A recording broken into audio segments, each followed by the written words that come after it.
Hey YouTube. Hey people. Welcome to my channel. Audio Buffet Podcast, the #1 podcast in all the nations. But just very underground so far. I have a lot of videos that I want to do, but it's really hard for me to pick and choose. Otherwise, I'd be sitting in front of my computer all day and not typing. But this one is a tough one. So I kind of like doing tough ones because they challenge myself.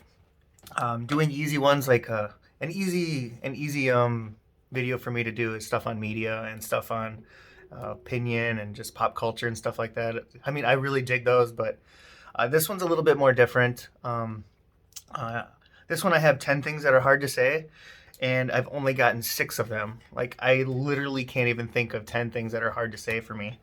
But these 6 are very tough for me to say. So, and I've even thought about these. It took me about I don't know, a good 6 or 7 hours at work thinking about stuff that's hard to say. And I even had to ask my wife because I was like, I can't think of things that are hard to say because I'm so blunt and I'm so curt with people. I have no problems just saying what's on my mind or saying what I want to say. But these ones are. So number 6, when you're in a bad relationship. So I've been in many, many bad relationships. As a matter of fact, I've been dumped from 100% of all my relationships, aside from Coral, of course. I've always been told that I'm awkward and I'm emotionally distant and unhinged sometimes, and people don't like to hear what I have to say, so it often causes problems in my relationships. Being able to say what you want to say freely, I think, is one of the most important things in a relationship. Even if it's tough to say, you have to say it. So why I have that on here, because I can think of 10 instances, 20 instances in where I've been dumped on the spot just because of the things I've said. And usually it's not pertaining to even my immediate relationship or my significant other at the time. It would have to be about somebody else. And it doesn't mean I'm judgmental. It doesn't mean that, I mean, we're all judgmental, but it has to do with the way I say things to people. Like, I would rather defend somebody at, if I go out with you and you're a piece of crap to the server, even though it's like, even if it's busy and you're just getting bad food, like, you have no right to like treat somebody like a POS. And even my immediate family, I've gone out with them. My uncle Scott, I can think of, that comes offhand. He's immensely rude to the server, and I cannot even think about how many times that I've served. And it doesn't matter if you're having a bad day, you still have to put on your pretty face. You still have to be as happy-go-lucky as you can, because a lot of people live off their tips. So that's a #1 deal breaker for me. If I see that you're treating the server like crap, or even worse, if I see you not tip well and you happen to be getting great service, I'm gonna think crap about you. It's simple as that. If you can't afford to go out to pay 20% for your tip, don't go out. Just stay home and eat.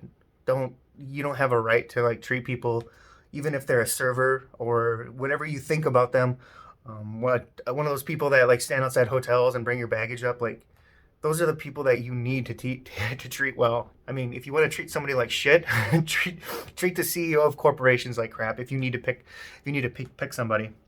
So, yeah, it's hard to admit when you're in a bad relationship. It's hard to admit when you're getting hurt all the time. It's hard to even get away from those relationships. So if you want to run away and do something, you feel trapped, that's a very difficult thing to do. And there's not any way around that other than to do introspective thinking and looking at yourself and saying, hey, this is not healthy for me. It's not healthy for us. And you might just look at it and find out that you're in a codependent relationship and you're not in like a mutual growth. If you're not pushing that person, your significant other, to move up in their life or to pursue their dreams, and you're like pounding down on them, then you shouldn't have to fight, I think in a relationship, it's not 50-50, because that doesn't add up to 100%. It's 100% and 100%. You have to give 100% and they have to give 100%. And sometimes they're not going to be able to do that. So that's when you have to pick them up. But you can't constantly be only giving half credit or giving half effort and expecting the world in return. It doesn't work like that. So yeah, number 6 is a tough one, but I think a lot of people do face that, and even more so like in small towns. They can't get away from the people that they've been around. I think growing up in a small town really helped me develop as a character when I moved out to the cities, because I mean it was like the opposite side of the coin, you know. I didn't know anybody, and now now I know a lot of people here in the Twin Cities. But and number 6, yeah, when you're in a bad relationship. Number 5, when you're wrong, or when I'm wrong.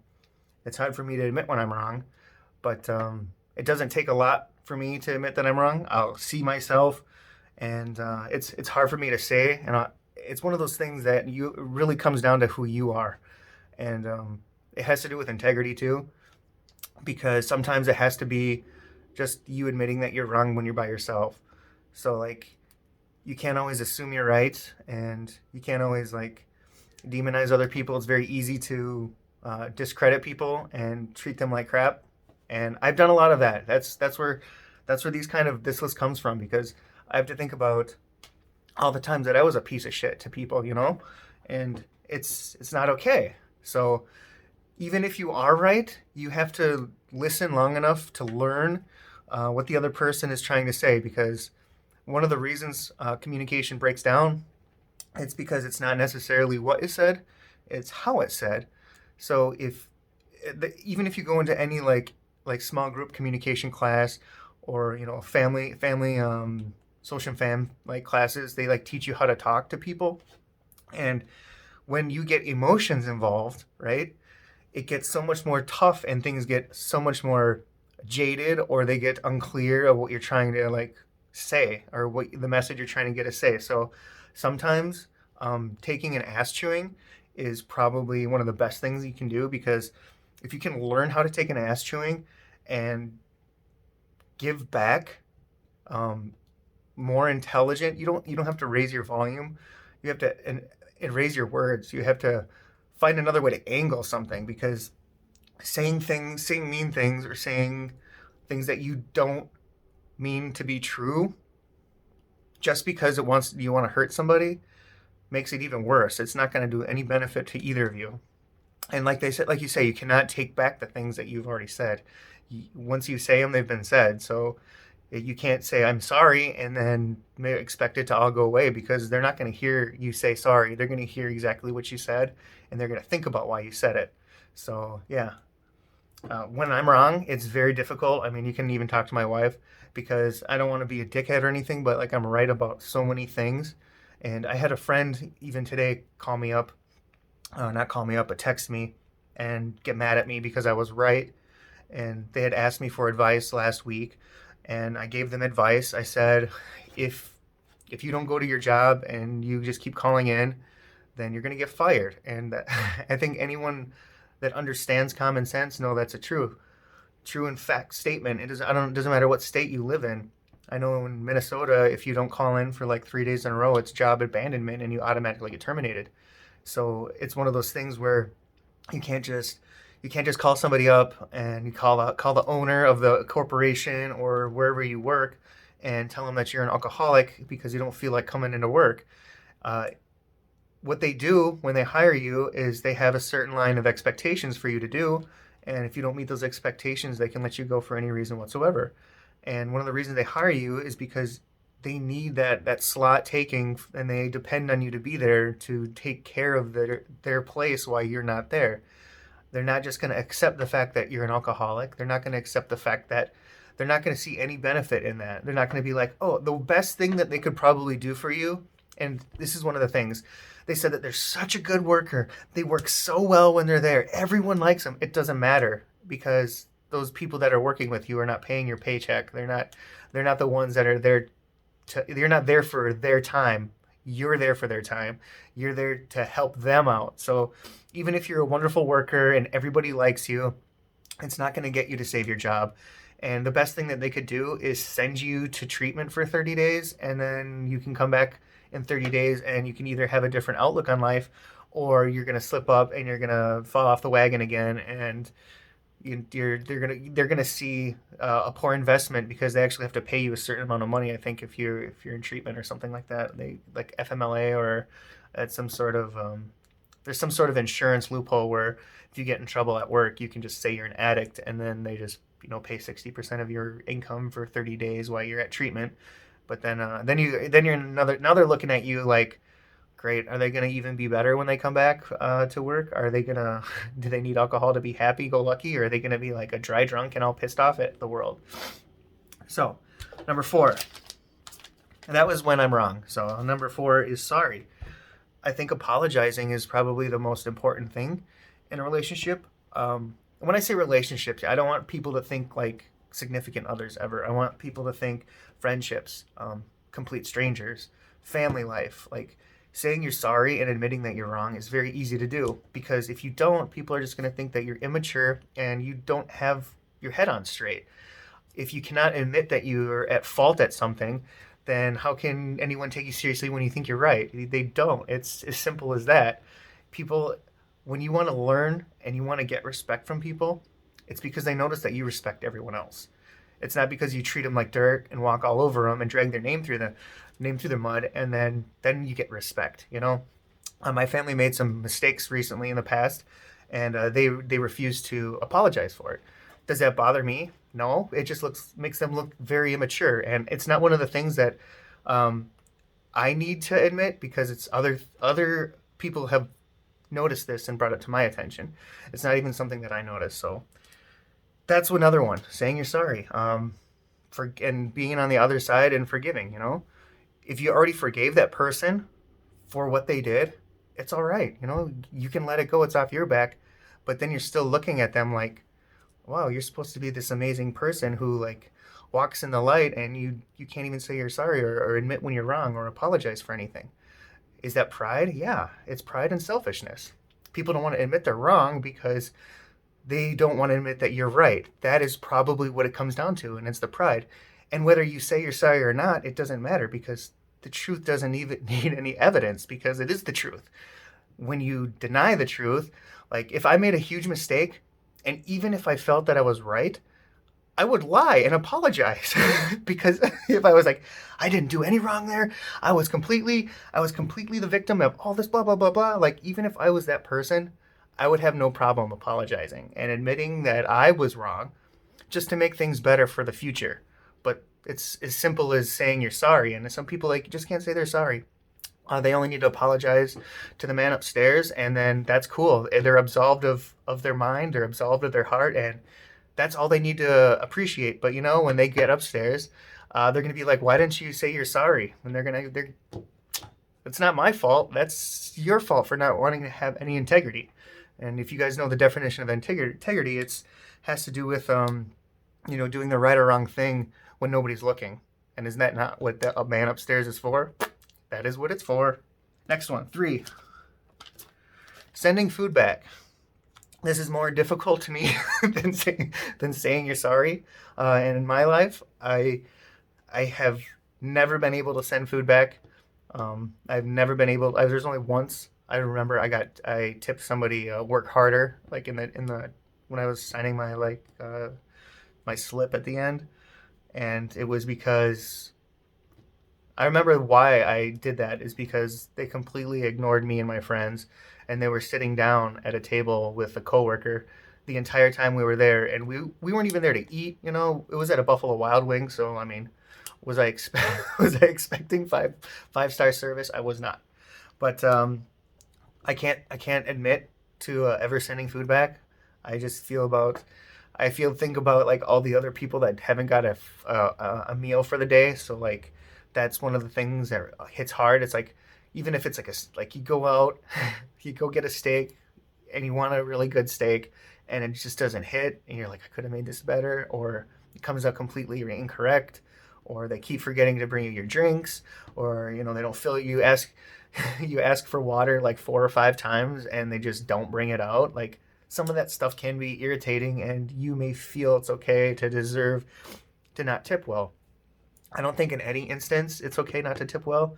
I've only done it once, and I still think about it, and I feel like crap for doing it. But when you can blatantly see somebody doesn't care, this is what the kicker way I actually said, work harder in the tip line, is because when we were sitting there for close to an hour and a half, and I only got one drink, and those of you that know me, I can drink pretty fast, and when I go out for drinks, I'm not there to have one. I'm there to have like several, and watch a game or whatever.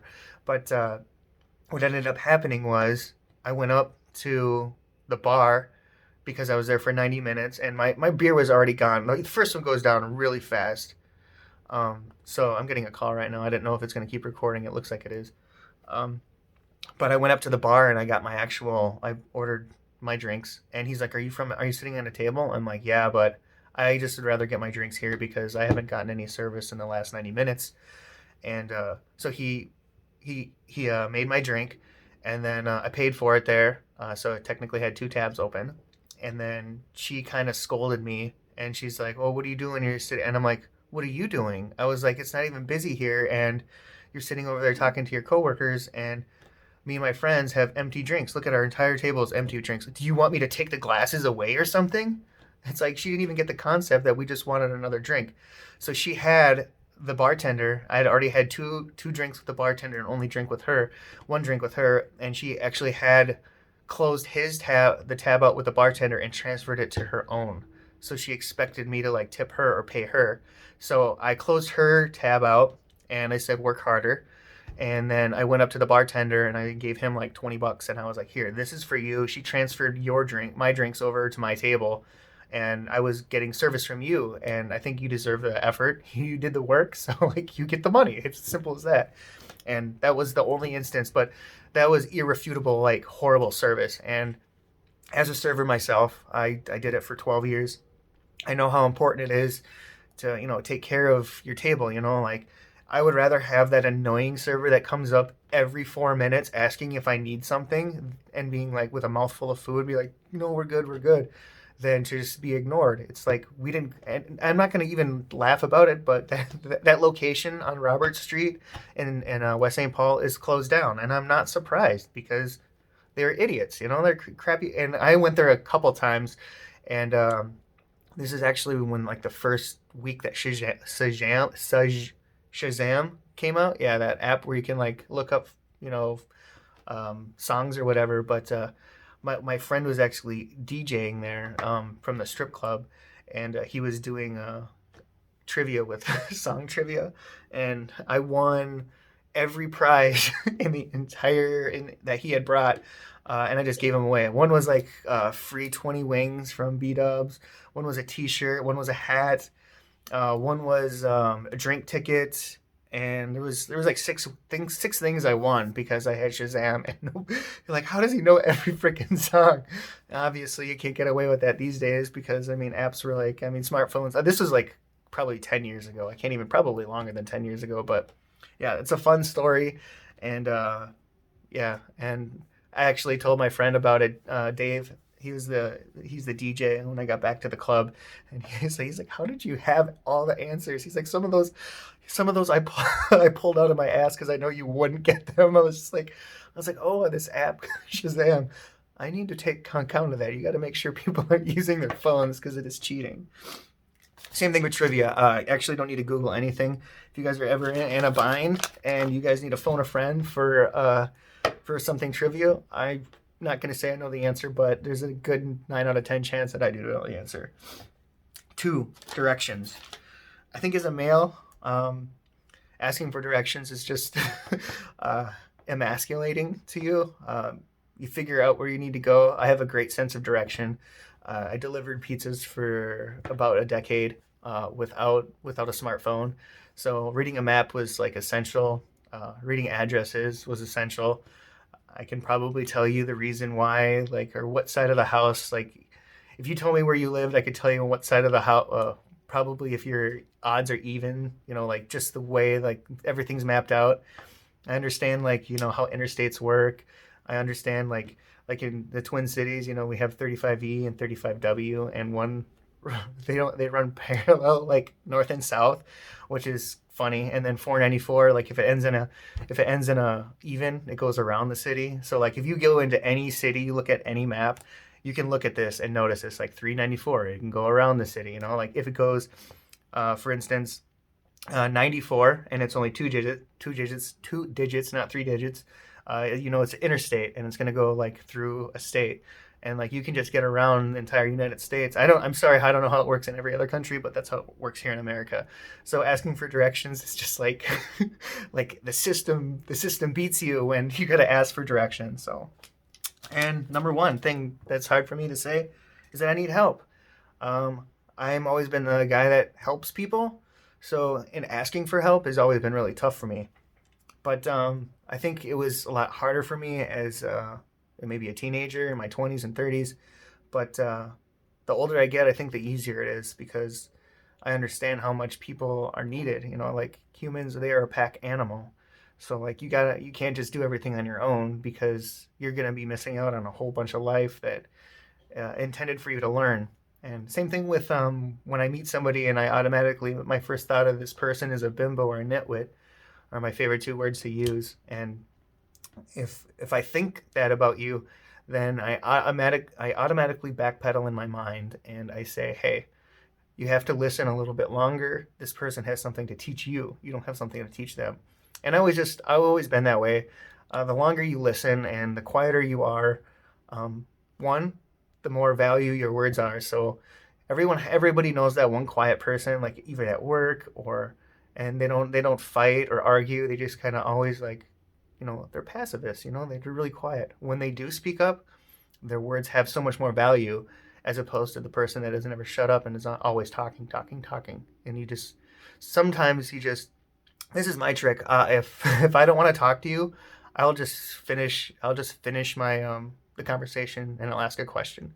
And typically it's a yes or no question. So it's like we could be talking about football and I'm not into sports or anything. So I'll be like, oh, how are they doing? And then they'll explain how they're doing. I'm like, cool. And then I'll walk away. That wasn't a yes or no question, but sometimes they're open-ended and it just lets them finish up kind of what they were trying to say. And then I can move on with my life because it's rude just to walk away. But I mean, there's even those people that I just walk away from. I'm like, I can't even but it's usually because there's other people standing around in the conversation and I feel it's okay to walk away. In instances like that, it'd be like, all right, well, I sit around here listening to you BS long enough, and there's nothing that I'm learning of value. And that's when I try to tell myself, usually when I do walk away from those instances, it's because I've listened to that person say the same thing over and over and over again. I'm thirsty, my mouth is dry. So I'm going to go to El Loro and get some tacos. They have the best El Pastor tacos because they make them with pineapple and stuff, and they're so fire. So, yeah, if you guys want me to do something, let me know. I'll do something. I still have to finish my list of things to do that I have yet to do. But I always make time for you guys because it's very important to me. With that said, I hope this is going to upload because YouTube has not been nice to me. And this one's a little bit longer. But good news, they used to only allow me to do 2 gigs of data per video. And lately I've noticed they've been letting me do 4 gigs. I don't know if I hit a certain number of viewing minutes or a certain subscriber change, but that is one thing I did notice, that I can maybe up the quality of my videos too by, I don't have to do the 720, 180. I can do the high definition 4K ones, and it just takes a little longer to upload, but still 4 gigs should be enough for me to be able to do those. And they won't upload for about a week, so even if they upload at a crappy resolution, you can always go back, circle back to it. Like if you go to look at some of my older videos, you can see the quality of the video as actually uploaded up to 4Ks, because what I try to do is 4K and keep them under 10 minutes. But then I get in a rant like this, and it just ends up being longer. Not because I like to hear myself talk, but because I love to hear myself talk. But you guys have a good one, and have a really good middle week. What day is it? It's Wednesday, hump day. So yeah, we're at the peak, the apex of the week, and we're on our way back down. And talk to you guys very soon.